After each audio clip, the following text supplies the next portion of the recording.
कलिंग के यह राजा ने 16 हाथी भर सोना जगन्नाथ जी को समर्पण कर दिया। लेकिन क्यों? ये है कहानी जगन्नाथ महाप्रभु के सुनावेश की। गजपति कपिलेंद्र देव एक योद्धा राजा, जिन्होंने सन 1435 में सूर्यवंश गजपति साम्राज्य की स्थापना की थी। उन्होंने कई युद्ध अभियानों को लीड किया था। उनका एक ही लक्ष्य था, श्री जगन्नाथ जी के दिव्य साम्राज्य का विस्तार करना। जब दिल्ली सल्तनत कमजोर हो रही थी और साउथ के साम्राज्य बिखर रहे थे, कपिलेंद्र देव ने अपना युद्ध यात्रा शुरू की। उन्होंने कोंडविधु और राजमुंद्री जीतकर सिर्फ दक्षिण की सीमा तक नहीं रुके। रामेश्वरम, तंजौर जैसे दुर्लभ दुर्ग भी गजपति के पताक तले आ गए।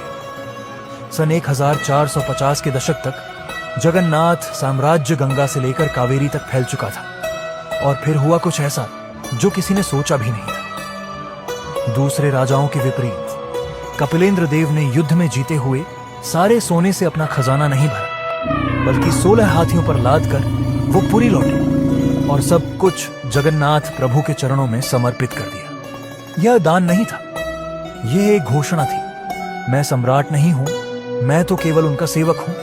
असली सम्राट तो श्री जगन्नाथ है।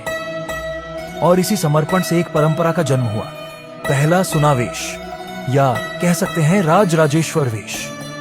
बाहुड़ा यात्रा के दौरान जब भगवान वापस मंदिर जाते हैं, वो तुरंत अंदर नहीं जाते, सिंहद्वार पर रुकते हैं और 200 किलो से ज्यादा सोने के आभूषण उन पर सजाए जाते हैं सबके सामने।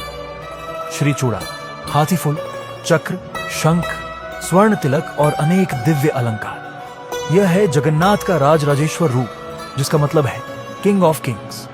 आज भी गजपति राजा प्रभु के रथ को झाड़ू लगाते हैं, हमें याद दिलाने के लिए उड़ीसा में कोई भी शासक श्री जगन्नाथ प्रभु से